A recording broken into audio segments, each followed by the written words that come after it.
मैं मानता हूं कि कहीं कोई भगवान नहीं है, किसी ने इस ब्रह्मांड को नहीं रचा और कोई हमारा भाग्य तय नहीं करता। इसके साथ ही ये भी मैं गहराई के साथ महसूस करता हूं कि कोई स्वर्ग नहीं है और मृत्यु के बाद जीवन भी नहीं। हमारे पास यही एक जिंदगी है जिसमें हम अपने ब्रह्मांड के विशाल बुनावट को समझ सकते हैं और इस जिंदगी के लिए मैं बहुत ही शुक्रगुजार हूं।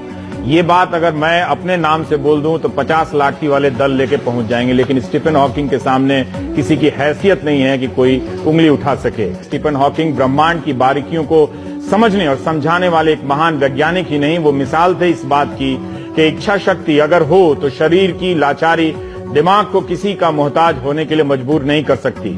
जिस उम्र में कोई भी व्यक्ति सबसे ऊर्जावान होता है, उस उम्र में मोटर न्यूरॉन डिजीज नाम की लाइलाज बीमारी ने उन्हें घेरा। डॉक्टरों ने कहा कि वो कुछ साल ही जिंदा रहेंगे, लेकिन उन्होंने डॉक्टरों को गलत साबित किया और व्हील चेयर पर बैठे बैठे इस असीम ब्रह्मांड के राज ढूंढे और दुनिया को बताया।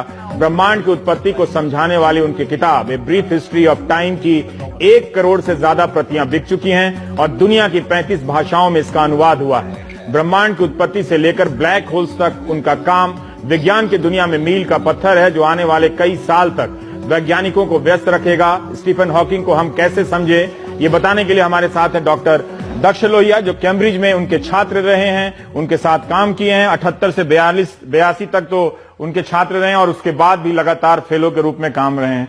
दक्ष साहब, आपका स्वागत। आप हमारे दर्शकों को, बहुत सारे बच्चे देखते हैं, उन्हें बता दीजिए कि ये महान वैज्ञानिक जिनको आपने नजदीक से देखा है, किस रूप में देखा, उनकी क्या लगन थी, कैसे इतना वो काम करते थे, कुछ भी आप उनके बारे में बता दीजिए, हमारे लिए फर्स्ट हैंड जानकारी होगी। हाँ, बहुत अच्छा वातावरण था वहाँ, लेकिन जब मैं पहली बार गया कैम्ब्रिज यूनिवर्सिटी में काम करना एक अलग ही वहाँ की अपनी मुश्किलें हैं। यहाँ की यूनिवर्सिटी में तो गणेश जी की प्लास्टिक सर्जरी पढ़ाई जाती है। हाँ, वो वहाँ तो नहीं होगा। प्रधानमंत्री प्रोपेगेट करते हैं। हाँ, वो वहाँ तो नहीं चलेगा। साइंटिस्ट प्रधानमंत्री। हाँ, पर इतना विज्ञान में भरोसा, भगवान को खारिज करना, चूंकि हम हिंदुस्तान के लोकेशन में बैठे हुए तो ये कॉन्फिडेंस है कि भी हमारे इसरो के वैज्ञानिक बिना पूजा किए हुए तो स्पेस छोड़ते नहीं। देखिए, पूजा आप चाहे जितनी कर ले, एक आस्था होती है, उसके कॉज या उसका पूरा फील्ड अलग है। स्टीफन हॉकिंग इन चीजों को मिक्स नहीं करते थे। उस म्यूजिक के दौरान ही, उस म्यूजिक के पैशन से ही उनकी मुलाकात अपनी पहली पत्नी से हुई थी, जेन हॉकिंग से। सो खैर, कितना कुछ बताया आपने। बहुत शुक्रिया प्रोफेसर दक्ष लोहिया कि आप आए और आपने इस महान वैज्ञानिक को करीब से देखा। मैं सिर्फ एक चीज और बताना चाहता हूँ कि एक लेसन है सभी विद्यार्थियों के लिए।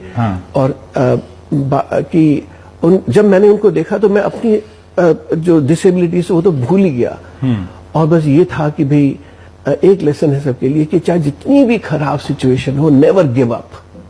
लड़ते रहना है ना, तो लड़ते रहिए, कभी हार मत मानिए, जीत इंतजार कर रही है आपका।